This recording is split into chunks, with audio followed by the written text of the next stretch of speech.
This is obviously the first one we've done of this, but for everyone that is listening and watching, this is a conversation I'm having with Sally Cullen, who is Chief People Officer of a biotech in the UK called Arctoris. I think one of the things we've seen in recent conversations, I've met up with many of you recently, particularly those in the biotech sector, the question around talent development and how to develop talent has been one which seems to be a real sticking spot for most of the people in this industry.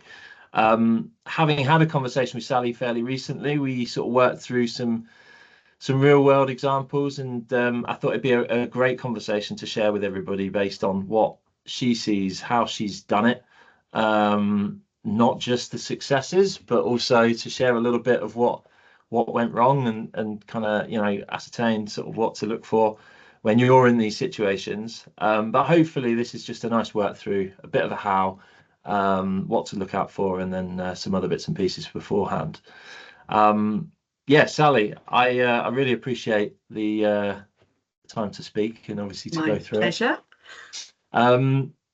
Probably as an opener, just thinking more broadly than this part, but what's the thing at the moment that's front and center in your mind? As you think about people, transformation, growth, that sort of stuff, what's at the forefront of it all? Yeah, I think so. I'm just looking at my notes. It's definitely retention, and it's retention of the right people. Mm-hmm. So I think that's always a challenge for HR, because we see a lot going on in a business, but we can't influence everybody because we have to trust our line managers and we have to let them get on with it. I think for Arctoris particularly, we're in a very competitive environment where we want and expect high performing scientists, but we also expect them to have a level of innovation and curiosity to deliver for clients. So we're sitting in what we're trying to call the PRO, which is the Partnership Research Organisation, commonly known as the CRO, so that contract research organisation. But what has stood us in good stead is the partnership between our senior scientists and our client, the client scientists, and in terms of having those intellectual conversations. So I think the other piece for me, which is a point I did want to make, was, our leadership team and the board focus on risk. They focus on financials. They focus on what we're doing from a digital perspective.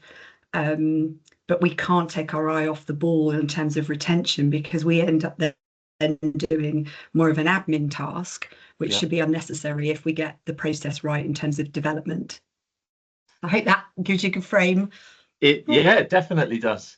And it's, I think, retention for most, I think, is the big thing, particularly of the right people. I know that, we've got an industry sector that I've never seen transformation like it in the time that I've been in it, in 15 years. And, people in your seats, and obviously business leaders, are kind of conscious about what's coming next. Who do we retain? Why do we retain them? What is their impact in our business over the next sort of 3, 4, even 10 years, really, looking at it from that perspective.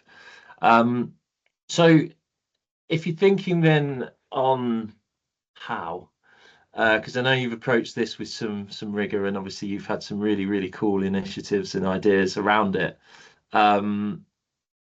You changed your approach a little bit, I don't know, from the conversation we had recently, but sort of what drove you to change that, and what drove you to think about this slightly differently?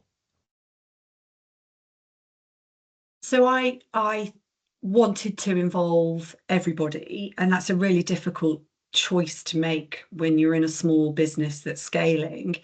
And therefore, for me, it was thinking about what is kind of the drivers. So not only understanding what we've got, but what's our strategy? What are we going to need going forward? So we focused on, capabilities and mission critical services that we're going to provide. We thought about, the people that we're going to need in our business.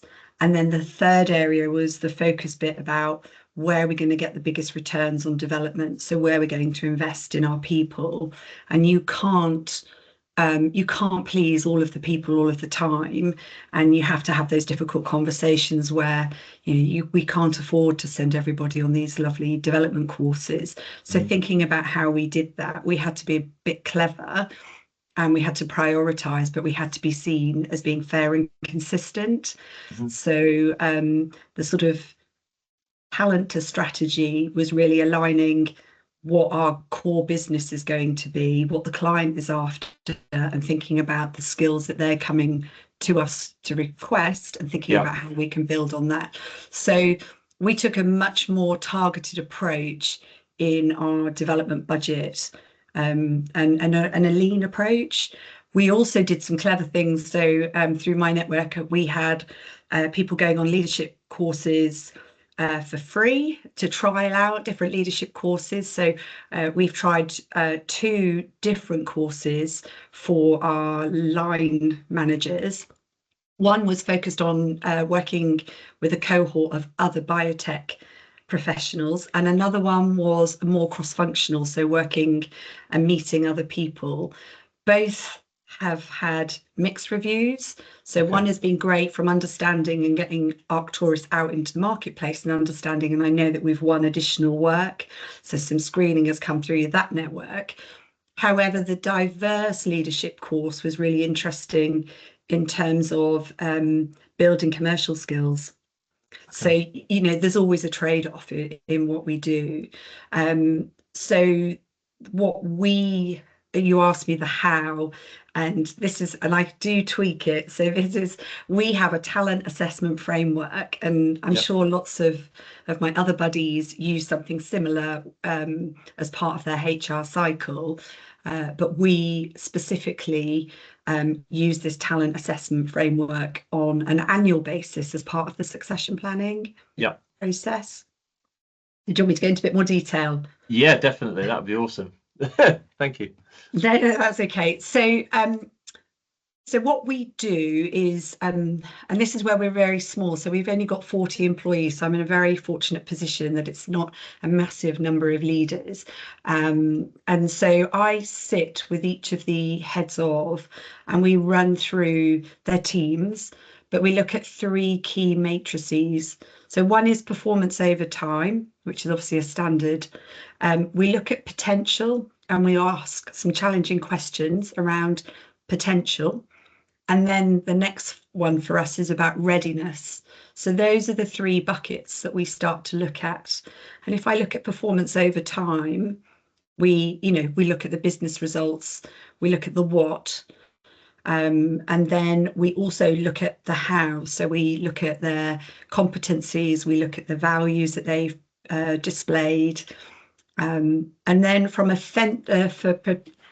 potential perspective, we have 2 subcategories. One is accelerators, so whether they see the future, so we need that change in agility, how well they navigate internally and externally, and how well they invest in people.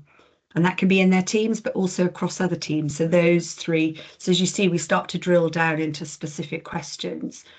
And then the agility it's not just about, yay, winning work, it's actually bringing people on the journey. It's thinking about their own mental agility as well. So how they cope with resilience and some of the pressures. And then the final one is change agility. So we've got 4 levels that we look at. And then finally, the third area where their readiness to move into another role, which is then linking in with that final succession, who's my emergency cover in my team, who am I going to develop? And we look at their sort of growth mindset, their ability to move on to different projects, to look at complex problems. We look at their leadership experience. We assess their functional capabilities as well across our career frameworks. So it's quite a complex. I don't profess to know everything. And that's where, when you're having those conversations with the heads of, you want them to be able to articulate back to you their kind of technical expertise and how they're delivering the work and where they've gone off and read up on something. And the critical piece, which I know we don't like talking about in HR, is where we're seeing kind of, we call them derailers. So we will have conversations around poor communication, inconsistencies, where we see a lack of executive presence. I'll just give you a couple more examples, where someone hasn't developed a strong team. So there are a few key things that we will assess from a derailing perspective that we consider really important. And then the other piece is, potential can change. So I have to pepper that with, some people have different stages in their lives, in their careers. So, potential will change over time. So you've got to be flexible and think about the different stages.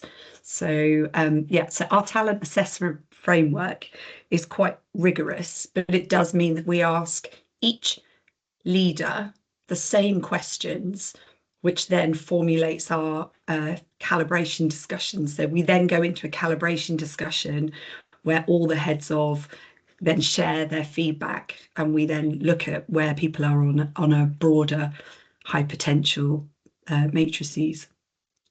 Super. Does that help? Yeah, absolutely.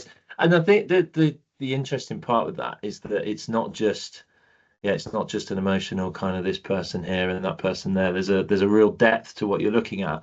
You do have external factors. People's life scenarios can impact certain circumstances one year, and you do have to take those into consideration. But obviously, I think it's a super important thing for every business at the moment to be as kind of thorough as they can be on this. I have seen, the 9 quadrants recently, which is kind of gauging. Yeah, the McKinsey 9 box model. Yeah, exactly. Which, I appreciate this is a lot more detailed than that, but it kind of, again, it's kind of giving some direction. We use that. Yeah, we use that to then help position where we think individuals are and where we need to think about high performers and development conversations, and those gaps in their development and what they need to do in the next 12 months. So yeah. What interestingly, being a small business, obviously you do have a similar sort of scenario to a lot of the other smaller companies out there, which is flatter, leaner structures do then mean for some high performers, how do you develop them? What sorts of things do you do with people that maybe, we can't promise them a director role in the next 2 years, but they're getting to come to that point? What sorts of things do you do there? So I think, again, probably not dissimilar to other people in our network, in the Hub network, but we have transparent career frameworks where we're very clear about expectations at each level. And obviously most individuals expect to be operating at the next level, and then putting themselves forward for promotion and articulating what they've achieved. I think, if I'm very honest, we've probably sadly lost 1 or 2 individuals because we haven't grown in terms of numbers in order for people to develop their team experience and leadership skills. But as you probably can tell from the beginning of the conversation, what we are focused on is making sure that people are prepared and that they're given the tools now ahead of managing others. So we have an aspiring leaders program internally that a number of individuals join on a Friday, and we talk through one scenario. So last week it was actually managing difficult conversations.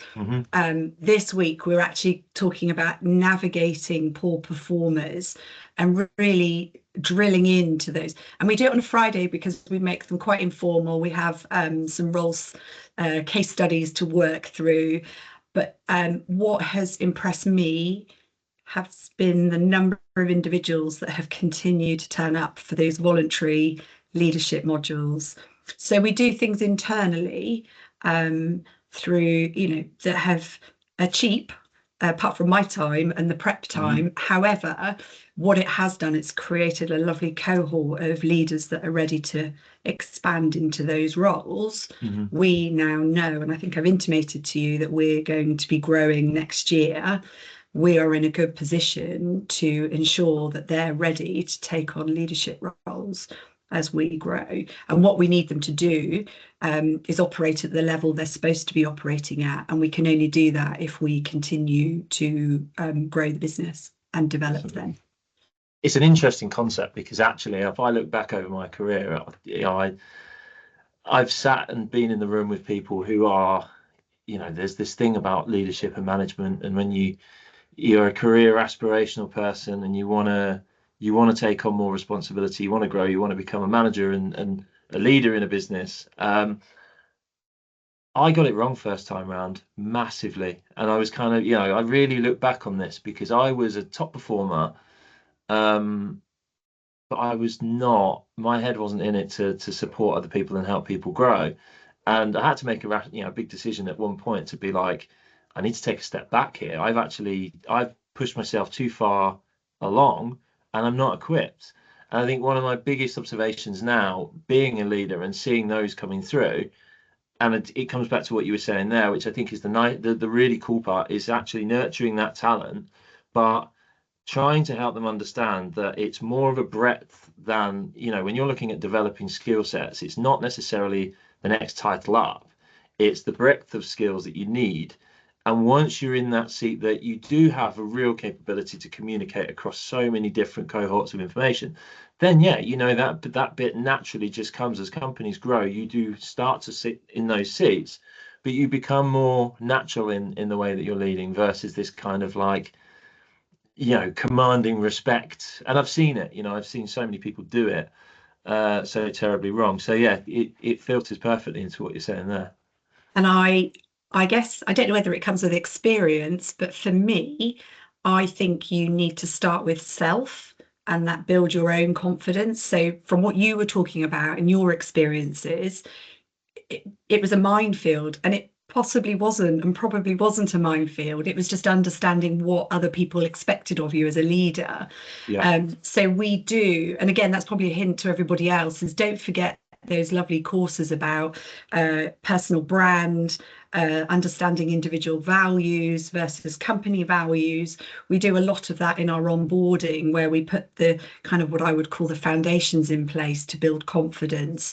We also couple that with our culture around authenticity, but collaboration. We get so much from working as a team. I'm dreading it when we have to have different rooms, because we're lucky we're in a big open plan office. Okay. And the vibe is great. So we've got to keep that. Yeah, it's hard, isn't it? I must admit, we've changed offices a few times, and I know that can sometimes be lost. Conscious, obviously, of talking a little bit more about what's the learning edge, what's been the challenge. If you think about kind of, we've got the niceties and kind of a lot of work's gone into the structure, the detail that you've shared. Where's it gone wrong, or what's been the hardest parts of? Yeah, very good question. And I think it comes back to probably my humbleness to listen and involve managers earlier. So yeah. It's not, the framework is different this year. So that's something that we've done. We've tweaked it, is having that openness to say, so the scientific pressures and needs are so different from the commercial needs of the business. I then have to marry that with the development and software engineering needs of the business, and everything's competing. So for me, it's having the flexibility and tweaking the framework. So when we're looking this year at our talent assessment framework, it looks very different to last year. Yeah. Because we have these competing challenges, and we need to think about what's right for the business.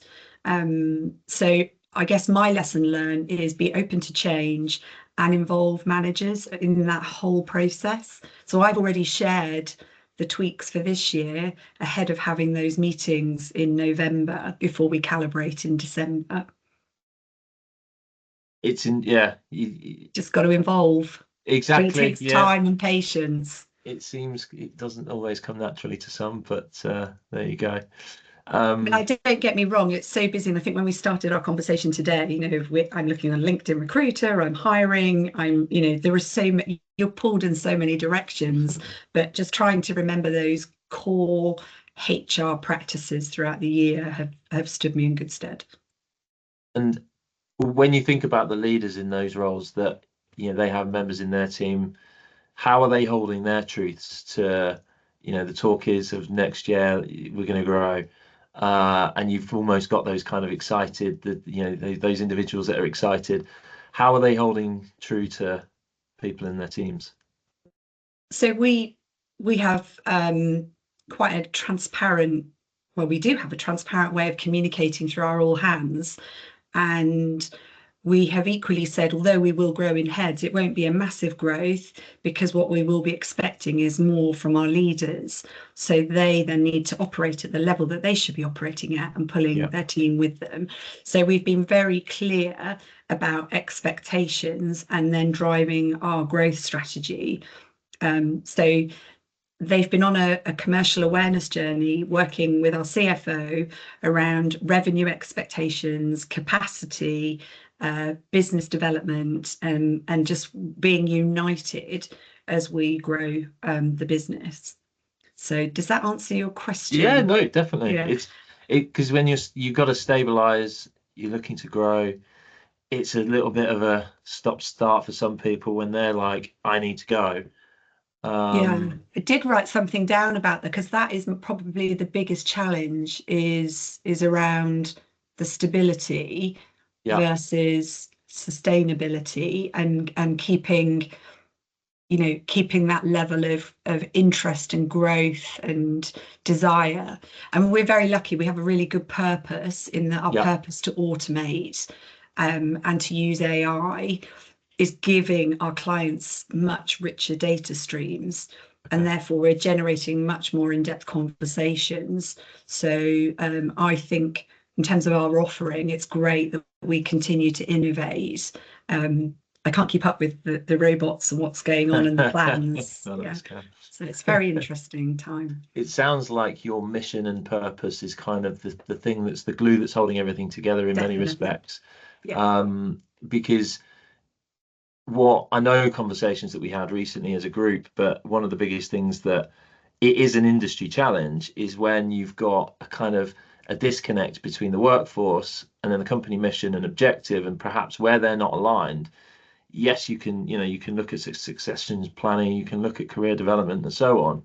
But I know firsthand of people that I've spoken to that, without that kind of everybody going in the same direction, aligned on the mission and where you're going from a purpose perspective as well, it really does make it difficult. So it sounds like that's kind of a real underpinning for you. Is there anything you would do differently if you were to look back the last couple of years, where the business has come from, where it is now? Has there been any major, like, oh no, shouldn't have done that, or? No, I think you asked me to think about one word to describe my leadership, and I think it's probably purposeful. I didn't know whether to say that or focused. However, driving these discussions and forcing that timetable of review has almost created and generated much more interest in people and their careers. So it never ceases to amaze me how engaged everyone is in their own personal development. So I think, just chatting and involving, but driving the HR agenda. So I'm very lucky that we are a small C-suite, and everyone stays in their lanes, and my lane is very clear. Super. So looking forward then, when you think about the next few years, I know we had a conversation the other day. I think AI is obviously a big part of it. Yeah, when you think about the next 2 years, what's the most exciting thing for you, or the most challenging thing? Yeah, so it's an interesting, so I think there is, obviously we talked about AI, and I think I'm all over AI, and it doesn't faze me. I think I have to be part of that openness to drive innovation. I think it's about learning and unlearning and relearning. So I think there's an element of being curious and learning, but every time something comes down the line, you think, right, that actually is going to change the way that we do something. So you have to unlearn something and then relearn. And so those three words for me probably resonate around being prepared to change and to think about things differently. So what we did, 3 years ago, maybe 2 years ago, it doesn't work. You have to have fresh eyes. So the challenge, I think, for me is making sure that we stay ahead of practices that are coming out, but we also remain strategic from a people function perspective. Massively. I mean, yeah, every conversation we go into this mindset part, but the interesting thing you said there, which I think, the unlearning bit of that is, I've not actually really thought about that too much, because I almost feel like you sort of just continue to grow and evolve with it. But actually, you're absolutely right, because if I look back on certain circumstances, if you don't unlearn something, you approach it with a bias, and then all of a sudden you don't then approach it in a different way. Yeah. You're not giving yourself the best starting block in many respects. I appreciate, not always easy to do. So how can you impact that?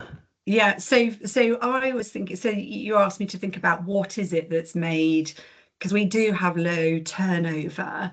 And I think, apart from the fact we're all super busy, which helps, but we have built a level of trust and accountability and having high trust. So although you're going through all these emotions and cycles of change and learning and evolving, there is a fundamental high level of trust across our business. So it's not me that's contributed to this. I mean, I think it's everybody at Arctoris has built this really trusting organization.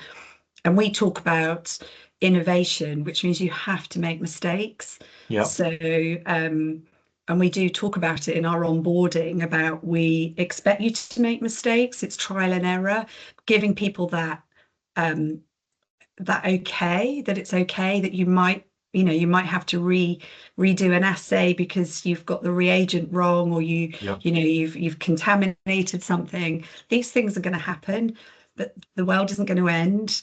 We need to learn from it, and that's the kind of the reflection piece. I could talk about, and I know because we're running out of time, but we're very good at the end of the year where we have our annual recognition awards. And so throughout the year, leaders have been keeping track of some of the good work that we've been doing. And it's really nice to do that recognition piece, which again, just builds trust.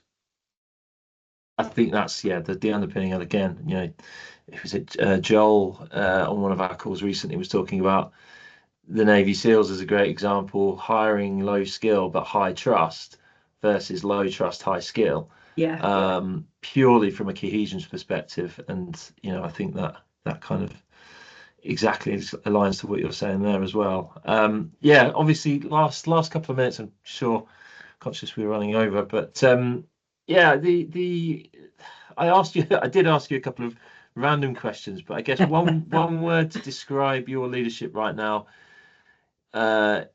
you've covered. So a book, an idea, or a podcast that you're sort of listening to or that's shaping your thinking this year? Yeah. Okay. So this one is a very personal one to me because I'm a lady of a certain age. So you might want to cut this out of your recording. But I am really interested in how back to we are what we eat and controlling cortisol levels. I'm awake in the middle of the night sometimes, and I'm thinking about, okay, how can I tackle it? And it's definitely what goes in. So I'm not reading a business book at the moment. I am reading about diet and controlling cortisol, the stress hormone. So it might not be relevant, but it's been really super helpful. And I've got no willpower and I'm still eating chocolate. So just share that. No, but Yeah, no, I think those things are super important because it's very, very easy for everyone to get bogged down in the job and bogged down in careers, and we need to go in this direction, and it's just constant high frequency of information. But I look at other bits and pieces as well. I do find some of the fundamental parts in terms of exercise, diet, all these things Definitely. are that's your foundations to what you're trying to build. So yeah, those Yeah. getting into that kind of headspace is a good one for sure. And then, sorry, just to answer the business question, the thing that keeps me up at night or worries me is I don't want to lose the community feel at Arctoris, that culture we've built, and how we do that as we scale. I don't want to fall into the trap of people feeling that they're not part of the community or they're not, as we change. So that I am always thinking about. Mhm. That definitely brings its own challenges. I know hydrogen's been through it. I think I'm in my fourth iteration of hydrogen in 15 years, and the company's been going since 98, I think. I could be shot for that, but still. Um, so yeah, I know, yeah, we scaled out of London and grew across Europe, across APAC, varying different brands in there, so many chops and changes. But the whole part of what's kept me there for such a long time is it is that kind of community feel. Everybody knew each other. There was a real family feel to it. You had your impact stood, as a huge part of what the success of the business was. And as we grew, obviously, you do see those sort of cracks starting to arise. So we've certainly seen it. It's tough at points, but it's definitely, Mm. it's definitely doable. Yeah, you Definitely. never get it 100%, do you? There's always going to be dips and things, but I think if we don't take our eye off the ball, we'll carry on with our great community. Purpose will definitely help with that for sure.